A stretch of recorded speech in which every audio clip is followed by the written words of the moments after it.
हाय नमस्कार, मी अतिशा लाड राजश्री मराठीमध्ये तुम्हा सगळ्यांचं स्वागत आहे. तर सिनेमा आणि बरंच काहीच्या आजच्या भागात माझी फेवरेट टीम आली आहे. म्हणजे शक्तिमान हा आगामी सिनेमा आपल्या भेटीला येतोय. कालच ॲक्च्युली ट्रेलर आउट झालं आणि खूप उत्सुकता आहे. शक्तिमान म्हटल्यावर आपल्याला आठवतं की सुपर हिरो, आणि आपल्या आयुष्यात शक्तिमानची कॉन्सेप्ट वेगवेगळी असेल प्रत्येकासाठी. कोण आईला शक्तिमान मानत असेल, कोण भावाला. तर आता ही या सिनेमाची टीम माझ्यासोबत आहे आणि खूप गप्पा मारायच्या आहेत. खरं तर आल्यापासूनच मस्ती दंगा सुरू झाला आहे. त्यातले काही जोक्स मला कळत नाही आहेत, लेफ्ट आउट फील होते, पण मला असं वाटतं आता ते होऊन जाईल, कळून जाईल मला जोक. खूप स्वागत तुम्हा तिघांचं ही राजश्री. कसे आहात? थँक्यू. कसं आहे, मी बरं आहे, मी मजेत आहे. मजेत. मस्त आईस टी पीत पीत इंटरव्ह्यू है ना. आईस पैसे. बरं प्रियदर्शन झालं, तू आलास तेव्हा काहीतरी तुझं सुरू होतं एक रशियन लँग्वेजमध्ये. ते काय होतं? मला खूप लेफ्ट आउट फील झालं खरं तर. काही नाही, एक आमच्या आवडीचा एक सिनेमा आहे, त्या सिनेमातले ते फक्त डायलॉग्स आहेत. म्हणजे सेटवर पण अशीच धमाल मस्ती सुरू होते ना, हे दोघं आहेत म्हटल्यावर. ऍक्च्युली मला आता जरा वाईट वाटतंय. नको एवढं. ऍक्च्युली मला आता जरा खरंच वाईट वाटतंय. बरं, आमचा एकही दिवस एकत्र शूट लागलं नाही. तुम्हाला गंमत वाटेल आता, पण हा मला तेव्हापासून ओळखतोय जेव्हा मी ईशानच्या वयाचे होते साधारणपणे. ईशान आमचा जो मुलगा आहे, ज्याने आमच्या मुलाचं काम केलंय, तो ज्या वयाचा आहे आता, साधारण मी तेवढी होते तेव्हापासून तो मला ओळखतोय. आणि दे धमाल नावाच्या मालिकेमध्ये हा एडी होता तिथे, आणि माझे भयानक लाड गेलेले आहेत त्याने. मला चॉकलेट आणणे रोज माहित नव्हतं आम्हाला. खूप 5वी 6वीत असशील माझ्या. 6वी 7वीत होते तेव्हा. कशी होती स्पृहा? सेम होते मी आता.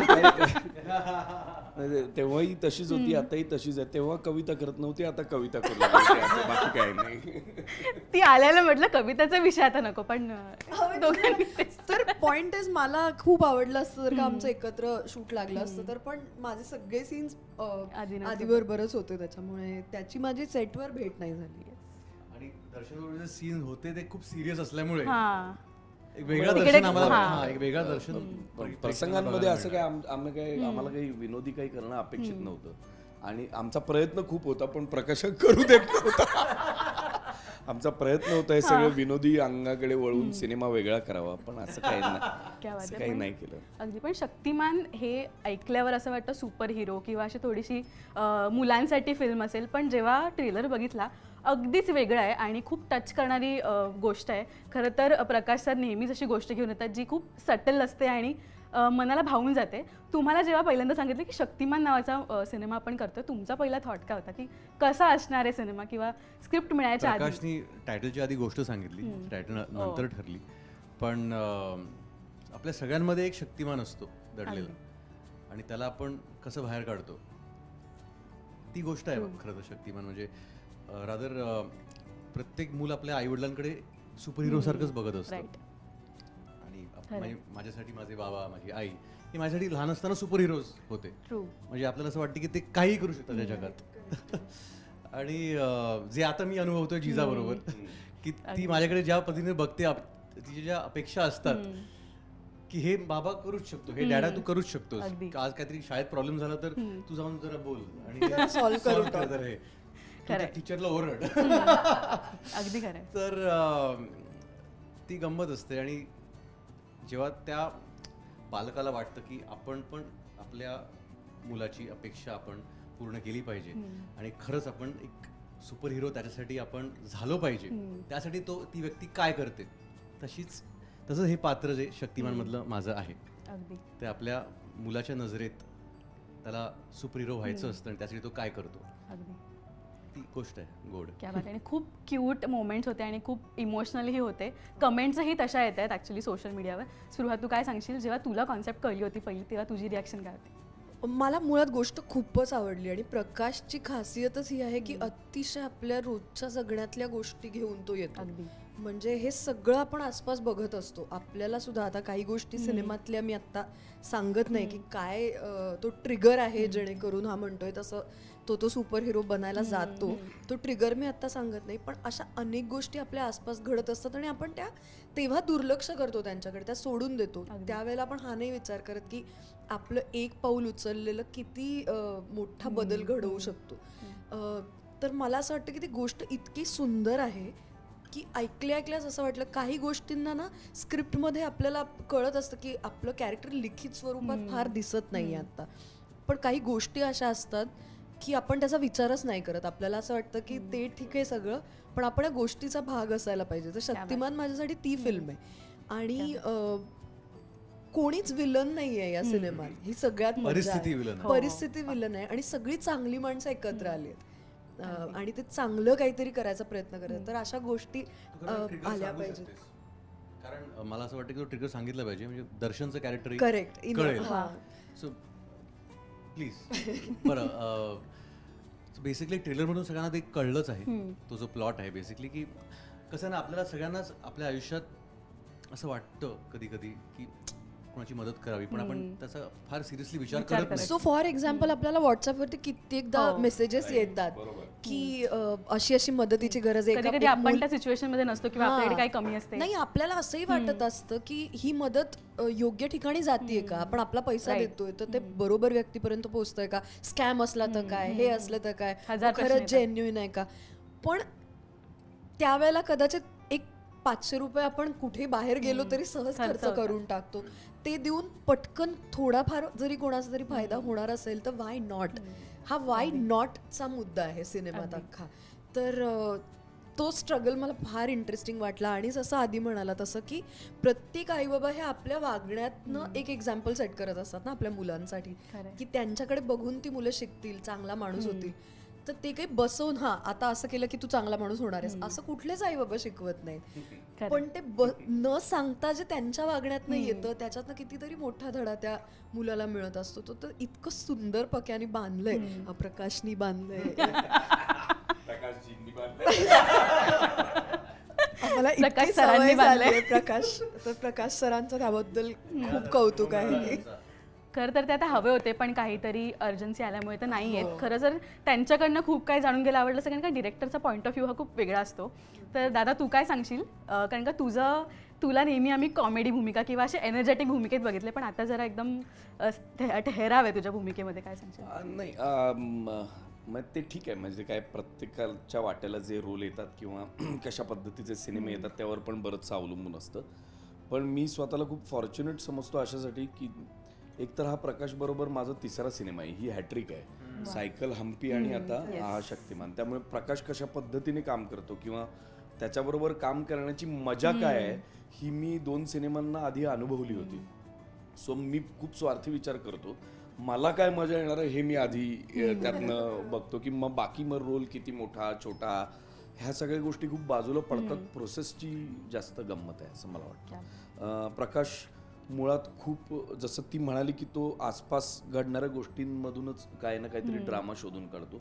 आणि जसं आदिनाथ म्हणाला की त्याची स्पेशालिटी ही आहे की त्याला खूप मोठा ड्रामा घडवावा लागत नाही. त्याला एक जर्म लागतो, त्याला एक बारीकशी आयडिया लागते आणि त्याच्यावर तो अख्खा सिनेमा रचतो. आणि स्पेशली अशासाठी हा सिनेमा महत्वाचा आहे की यावेळेला प्रकाशने ही फिल्म लिहिली पण आहे.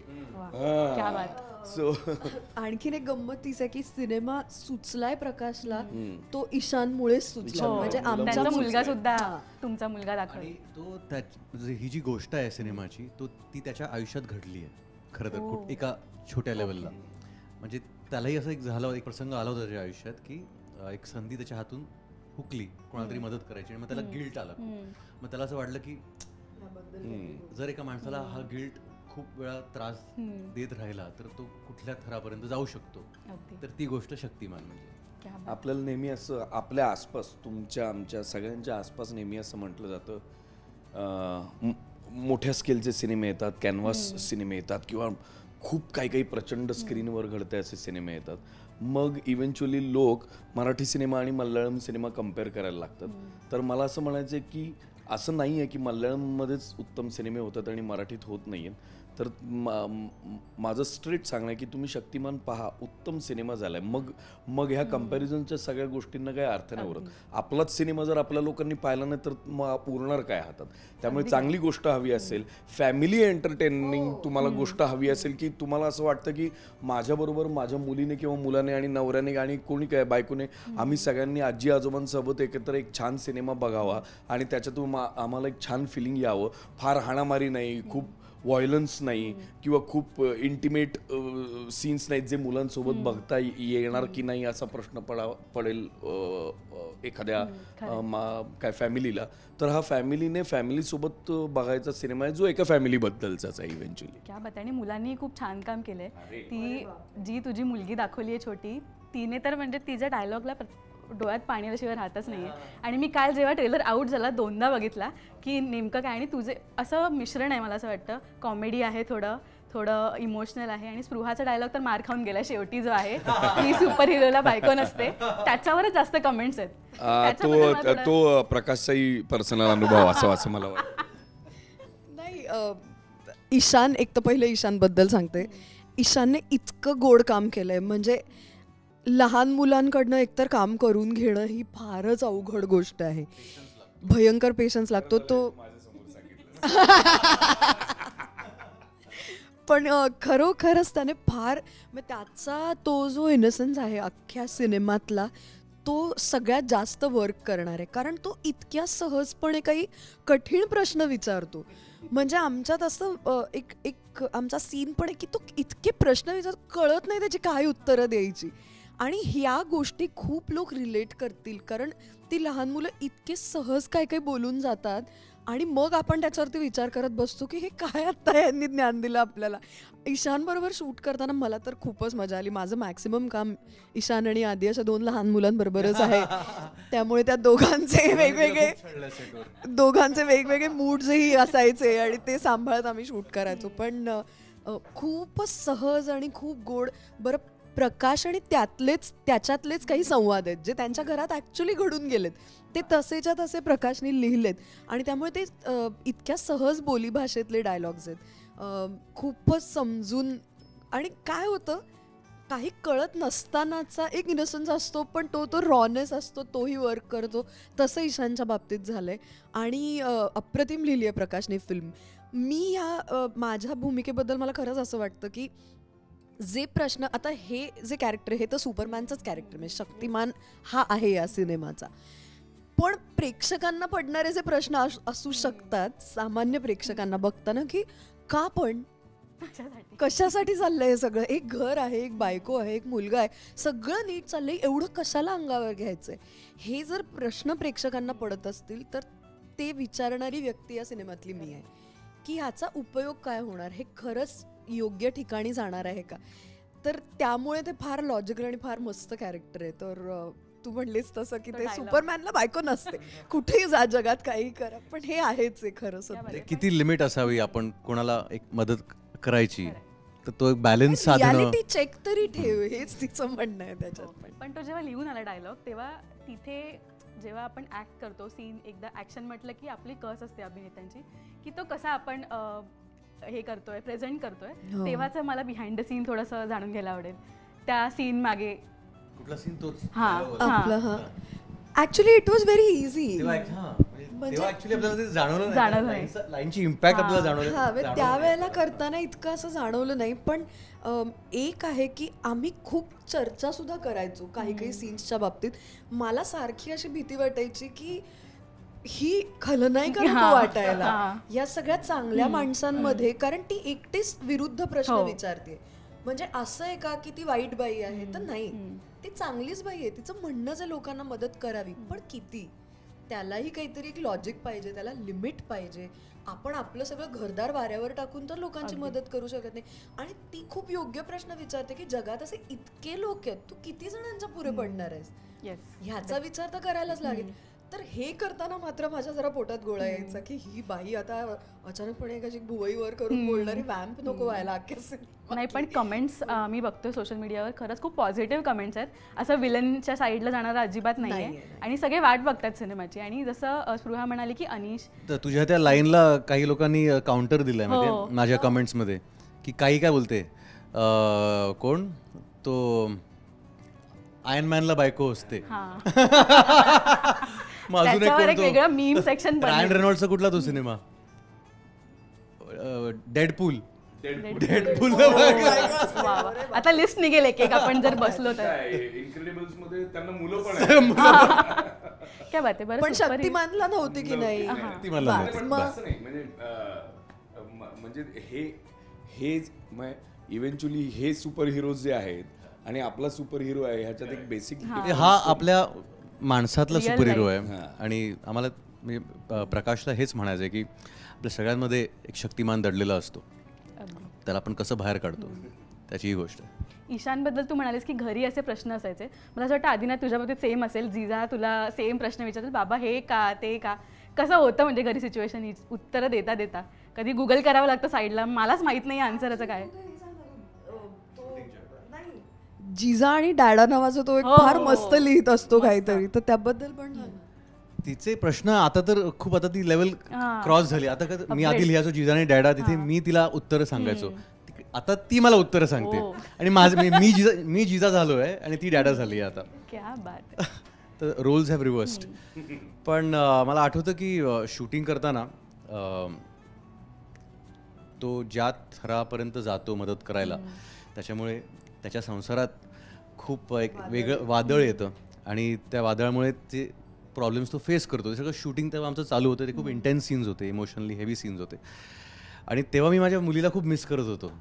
आणि मला आठवतं मी जिजाला बोलवून घेतलं पुण्याला. आपण पुण्यात शूट करत होतो आणि जिजा माझ्यासोबत एक 5 दिवस राहिली तिकडे शूटिंगच्या वेळेस, आणि सेटवरती आम्ही धमाल केली तेव्हा. तर तो एक खूप इंटरेस्टिंग एक्सपिरियन्स होता माझ्यासाठी. जिजानी नाव म्हणजे ट्रेलर वगैरे किंवा तिला माहित असेल की असा सिनेमा येतोय, आणि तिची रिॲक्शन काय होती शक्तिमान असा? तिला आवडतंच डॅडाला बघायला टीव्हीवर, तिला स्वतःला बघायला पण खूप आवडतं. ती युट्यूबवर टाइमपास काय असतो माहिती व्हिडिओ बघायचे, ये कुछ नया है, ये कुछ नया है. भारी भारी. पण शक्तिमान जसं मी म्हटले की सुपर हिरो आपण टी व्हीवर बघितलंय, शक्तिमान सगळ्यांनीच बघितलंय, पण आपल्या लाईफमधला पहिला शक्तिमान बाबा किंवा आई असते की हे हवंय म्हटल्यावर थोडे दिवस थांब पण आणून देण्याचं काम आई बाबा करायचे. तुमच्या लाईफमधल्या सुपर हिरोजबद्दल तुम्हाला आता जर व्यक्त व्हायला मी सांगितलं तर ते कोण असेल आणि काय व्यक्त व्हाल त्यांच्याबद्दल? काय करेक्ट आहे तू म्हणालीस तसं, आणि एस्पेशली प्रत्येक मुलीला तर तिचे बाबा हे सुपर हिरोच्या पलीकडे वाटत असतात. म्हणजे माझ्या आयुष्यातला आजही सुपर हिरो माझे बाबा आहेत पहिला, किंवा फॉर दॅट मॅटर हिरो सुद्धा बाबाच आहे पहिला. इतर कोणी हिरो असतो हे कळायच्या आत बाबा वॉज द हिरो, आणि मी भयंकर पॉझिटिव्ह होते माझ्या बाबांबद्दल. आणि मी पहिली मुलगी आहे आम्हा 2 बहिणींमध्ये, त्यामुळे मी त्यांची अतिशय लाडकी सुद्धा आहे. मला असे अनेक किस्से त्यांच्याबरोबरचे माहिती आहेत जिथे मला असं वाटायचं की किती भारी आहेत यार आपले बाबा, केवढे भारी आहेत. एकतर ते कम्प्युटर्समध्ये काम करायचे, तेव्हा कम्प्युटर्स फार आसपास पण दिसायचे नाही. तर मला असं वाटायचं तुम्हाला माहिती आहे माझा बाबा काय करतो, हां do you even know about it, असं मी खूप माज केला आहे शाळेत. एक किस्सा त्यांच्या बाबतीतला मला इतका आठवतो छान. मी 4थीत असताना तेव्हा स्कॉलरशिपची परीक्षा असायची, तर मला सांगितलं होतं की तुला जसं सगळेच आई बाबा आपल्या मुलांना काहीतरी आमिष दाखवतात ना की छान आपण आणखीन काहीतरी करावं, तर त्यांनी मला सांगितलं होतं की स्कॉलरशिप मिळाली ना तर तुला आपण घड्याळ घ्यायचं. 4थीची स्कॉलरशिप मिळाली तर सायकल घ्यायची. घड्याळाचं आमिष 7वीला होतं, तर सायकल घ्यायची. हां, तर मी खूप प्रयत्न केला होता आणि माझी 4 मार्कांनी स्कॉलरशिप हुकली. तर मी चेहरा पाडून, स्कॉलरशिप हुकल्याचं दुःख नाही, सायकल नाही मिळणार ह्याचं दुःख, खूप तोंड पाडून वगैरे बसले होते. आणि घरी आले आणि बाबा म्हणले चला सायकल घ्यायला जायचं. तर मी म्हटलं की पण तुम्ही मला सांगितलं होतं की स्कॉलरशिप मिळाली तरच सायकल मिळणार. ते म्हणले नाही ते ठीक आहे, पण आता इतके छान 4च तर मार्कांनी गेली, चला सायकल आणू. त्या दिवशी मला माझी पहिली सायकल मिळाली आयुष्यातली. That was my gift.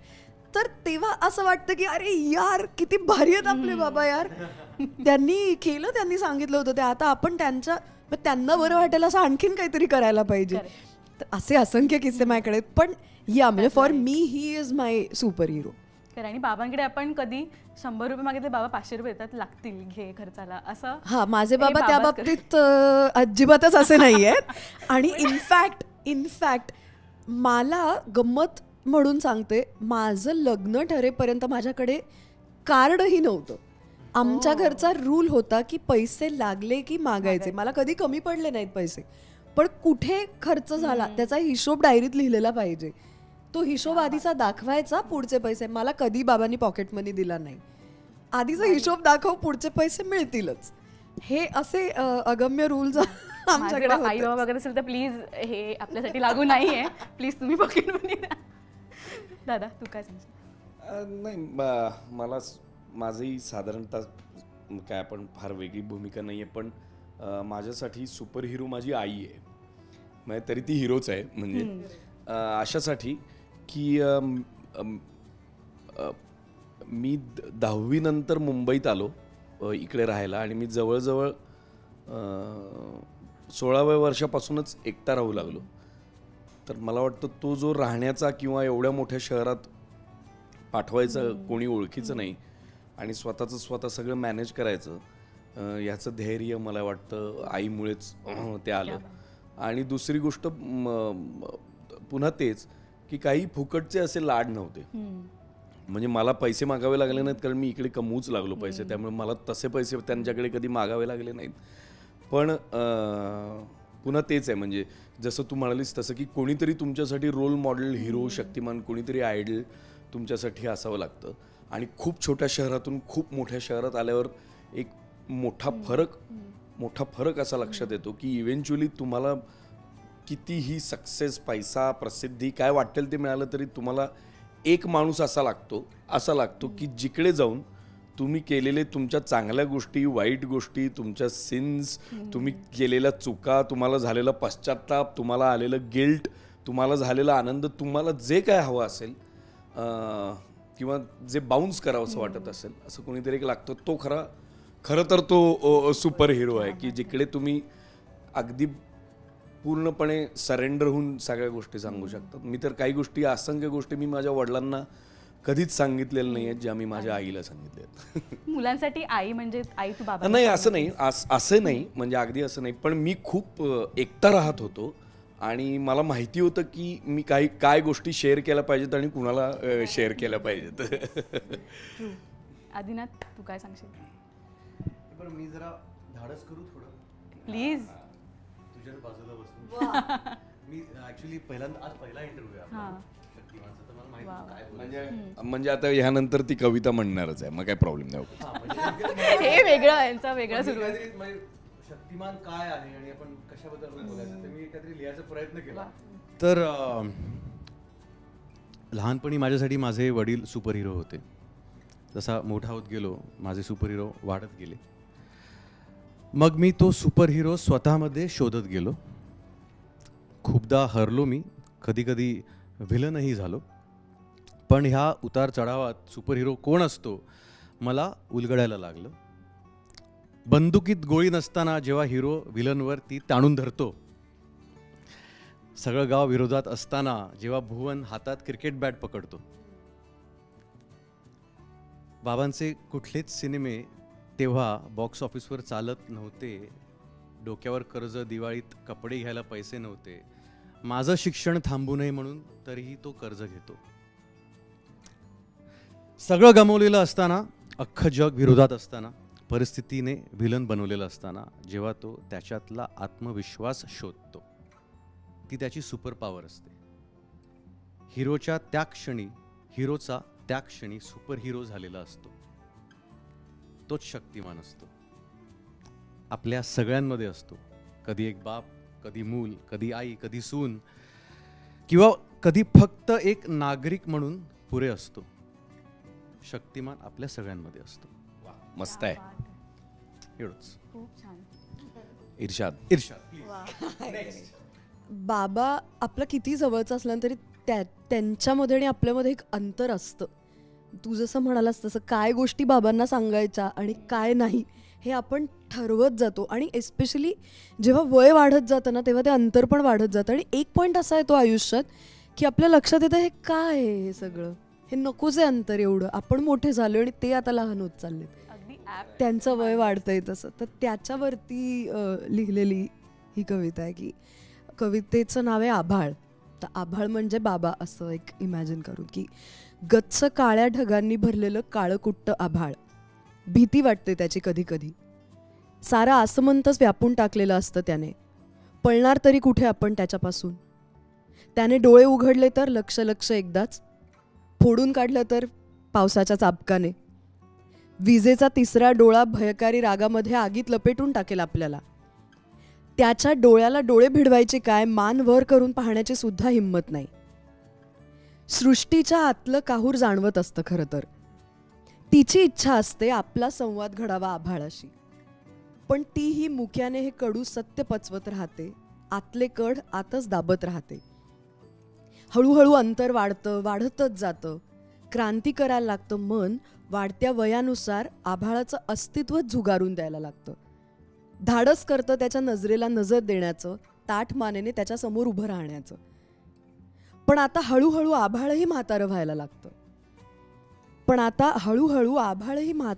लागतं. वयानुसार अनुभवाने निवळायला लागतं. अशीच कधी नजर जेव्हा आभाळावर जाते, काळेभोर क्रुद्ध ढग निघून गेलेले असतात. आभाळाच्या वृद्ध नजरेत वेगळेच भाव दिसतात. शांत निरभ्र आभाळ तेव्हा कौतुकाने पाहतं. काहीतरी आपल्या मनात उगा दाटून येतं. हात पसरून वय विसरून आपण मोठे होतो. थकलेल्या आभाळाला मायेने कवेत घेतो. आभाळाच्या डोळ्यातना तेव्हा आनंदाश्रू दाटून येतात. सुरकुतलेल्या सृष्टीचे कातर क्षण जागे होतात. क्या बात आहे. म्हणजे सुरुवातीला तुम्ही ठरवून आला होतात की स्पृहा आली आहे तर, आणि कविता आपण नाही ऐकली, पण खरं तर ह्या आपल्या मूवीला लागून असा हा जो विषय तुम्ही दोघांनी मांडलाय खूपच अप्रतिम. दादा काय सांगशील, कशी वाटली? म्हणजे काय आता तो जे काय लिहितो ते आम्ही इन्स्टावर वाचत असतो. स्पृहा पण कविता करते, पण मजेदार भाग हा आहे की प्रत्येक जण आपापल्या पद्धतीने आपल्या मीडियमने त्यात व्यक्त होत असतं. ह्याची मुलगी जेव्हा मला आठवते, ह्याची मुलगी जेव्हा सेटवर आली होती माझी आणि तिची ओळख नव्हती, तर ज्या पद्धतीने ती बोलत होती किंवा ज्या पद्धतीचा तिचा कॉन्फिडन्स जो होता, म्हणजे मूळ कॉन्फिडन्स लेवलच जी होती ती इतकी हाय होती. मला असं झालं की मी या वयात किती फुल्या होतो. म्हणजे काय मला काहीच नाही, हे प्रत्येकाला वाटतं नाही. आणि मला एवढा कॉन्फिडन्स असून ते आपल्या आई वडिलांना किंवा त्यांच्या आसपासच्या माणसांना, ही जनरेशन सुद्धा खूप वेगळ्या पद्धतीने ते पाहतात आपल्याकडे. आपण आपल्या मेंदूने, आपल्या आकलनाने आपण काय काय गोष्टी जज करत असतो. आमचा एक सीन होता, आदिनाथ पण त्या सीनमध्ये होता, आणि मी येऊन बरंच मोठ्या आवाजाने तिकडे मला परफॉर्म करणं अपेक्षित होतं. सो मला असं वाटलं मुलगी नवीन आहे आणि तिला मी सांगणं गरजेचं आहे की मी येऊन काय करतोय. म्हणजे अनेकदा मी माझ्या को ॲक्टर्सना सांगत पण नाही मी काय करतोय, पण ते विनोदी सिनेमात, कारण मला त्यांना हसवण्यात जास्त इंटरेस्ट असतो त्यावेळेला तिथे आधी. एनिवेज, तर मी तिला येऊन सांगितलं की मी असं मोठ्याने ओरडणार आहे आणि असं करणार आहे, तर तू, आणि तिला स्टँड स्टिल राहायचं आहे तिकडे. तर मी जेव्हा तिला सांगितलं तेव्हा ती अशी बघत होती माझ्याकडे आणि ती म्हणाली ओके टेक, असं म्हणाली. आणि अजिबात कसलाही अभिनिवेश काहीही नाही, ओके टेक असं म्हणाली. आणि लिटरली मी जे काही परफॉर्म करत होतो त्याला तिला रिॲक्ट व्हायचं नव्हतं आणि ती शांतपणे तिकडे पडून होती. मला झालं यार कमाल आहे, म्हणजे कमाल आहे. ह्या वयात ही समज, आपण कुठे काम करतोय, काय आहे हे माध्यम, काय कमाल सेन्स आहे या मुलांचा. त्यामुळे जशी ही मुलं आहेत त्यांचे जे आई वडील आहेत त्यांनी आधी यावं हा सिनेमा बघायला. अगदी खरंय. असे कलाकार जेव्हा आपण एकत्र येतो, आणि स्पृहाचं काम आपण सगळ्यांनी बघितलंय, मालिका असो, नाटक असो किंवा सिनेमे असो, तिच्यासोबत काम करतानाचा एक्सपिरियन्स कसा होता? कारण का ती एक ठहराव असलेली किंवा इम्प्रॉम्प्टू काहीतरी सुचणारी, असं सेटवरही बऱ्याच झालं असेल. काय सांगाल एकमेकांसोबत काम करतानाचा एक्सपिरियन्स कसा होता? मजा आली. किस्से मला जनरली आठवत नाहीत. मला काय वाटलं मी सांगते. एकतर पहिली गोष्ट, मी आदिनाथ बरोबर पहिल्यांदा काम केलंय. आम्ही ओळखत होतो एकमेकांना अनेक वर्ष. ती आपण नंतर केली.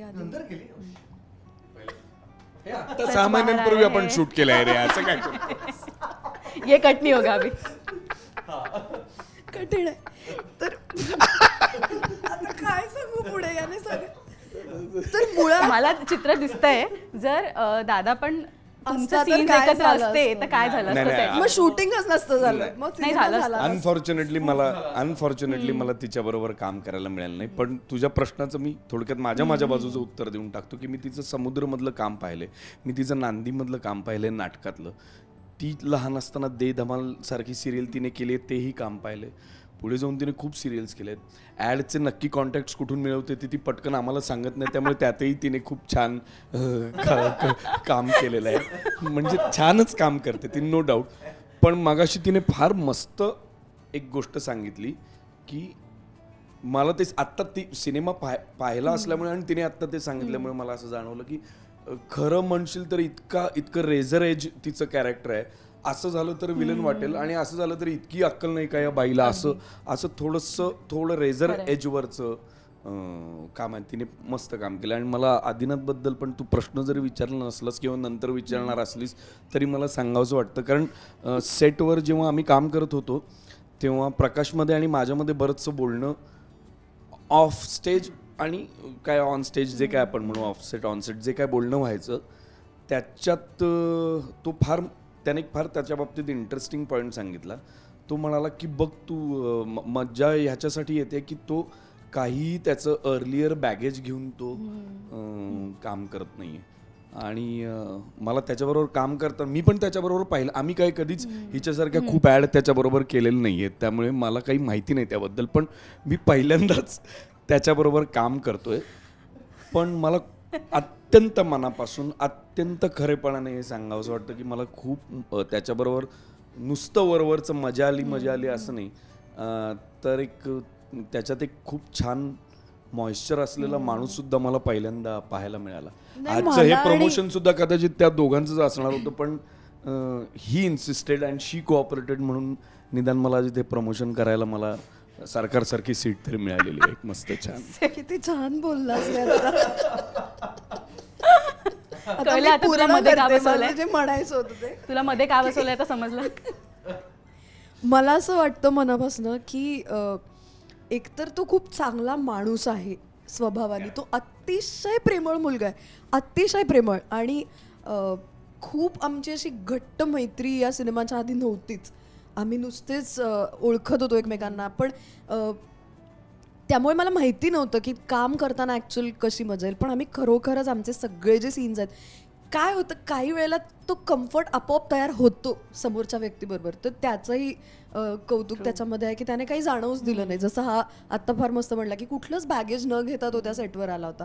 आणि मला तरी पर्सनली असं वाटतं की त्याचं आत्तापर्यंतचं सगळ्यात चांगलं काम हे शक्तिमान ही फिल्म आहे. आत्तापर्यंत त्याने केलेलं हे सगळ्यात सुंदर काम आहे असं मला वाटतं. त्याचं जेवढं काम मी बघितलं जे सगळंच ऑलमोस्ट बघितलं आहे आत्तापर्यंत. सो त्याच्यातलं मला त्याचं सगळ्यात आवडलेलं हे काम आहे. आणि दर्शन दादाचं तर म्हणजे मी काय मला आय एम हिज फॅन. मी खूप लहानपणापासून त्याला बघत आली आहे आणि तो कुठल्याही पद्धतीने मोल्ड होऊ शकतो, स्वतःला करू शकतो. कुठल्याही बोलीत, कुठल्याही व्यक्तिरेखेमध्ये, कुठल्याही कॅरेक्टरमध्ये, कुठल्याही प्रांतामध्ये तुम्ही त्याला कुठेही नेऊन सोडा की तो असतोच तिथला. आणि त्याने ह्या सिनेमात अतिशय सुंदर म्हणजे पुन्हा त्याच्या कॅरेक्टरला सुद्धा ते जरा हल्लं असतं तर ते भयंकर मेलोड्रॅमॅटिक काहीतरी होऊ शकलं असतं. पण ते इतका रिस्ट्रेंड असा तो परफॉर्मन्स आहे, तो खूप अवघड आहे करायला. तर त्यांनी ब्रिलियंट कामं केली आहेत दोघांनी. क्या बात आहे. आणि खरं तर ट्रेलर फक्त पाहिलं आणि खूप उत्सुकता लागली आहे. आणि सोशल मीडिया थ्रू किंवा ग्रुपमध्ये सुद्धा मी जेव्हा बघते ना की ट्रेलर लोक बघतायत आणि खरंच उत्कंठा वाढली आहे. खूप एक्साइटमेंट आहे. 24 मेला आपला सिनेमा येतोय. काय जाता आता प्रेक्षकांना अपील कराल? अगदीच जवळ आलाय सिनेमाची तारीख, काय सांगाल? ट्रेलर बघितला नसाल तर ट्रेलर बघा शक्तिमानचा. आणि सिनेमा 24 मेला थिएटरमध्ये येतोय, तेव्हा थिएटरमध्ये भेटू. खूप प्रेमाने बनवलाय आम्ही सगळ्यांनीच. आणि एस्पेशली प्रकाशनी तन मन धन ओतून ज्याला म्हणतात तशा पद्धतीने हा सिनेमा बनवलाय. त्यामुळे सगळ्या प्रेक्षकांना मनापासून विनंती आहे की प्लीज प्लीज प्लीज बघायला या थिएटरमध्ये आणि ती गंमत तुम्हाला अनुभवता येईल आम्ही म्हणतोय ती. काय सांगणार, कुटुंबासोबत पाहण्यासारखा सिनेमा आहे. अत्यंत लवेबल सिनेमा आहे. सुखांतिका आहे. फार काळजी करू नका. दुःखद डोक्याला ताप झाला रे हा सिनेमा बघून, काय हे रडगाणं, असं अजिबात नाही आहे. अत्यंत आनंद देऊन जाईल हा तुम्हाला सिनेमा. बाकी तुमच्या हाती. अगदी. आणि मला असं वाटतं थिएटरमधनं बाहेर पडताना एक मेसेज सुद्धा आपण घेऊन जाऊ घरी की एक मेसेज आणि एक छान स्माइल असं दोन्ही तुम्ही वा. घेऊन जाल. क्या बात आहे. Thank you so much guys. खूप मज्जा आली आणि खरंच Thank माझं you. पोट दुखायला लागलं हसून पण thank you so much thank you so much. Thank you so आणि much. All the very best. Thank you.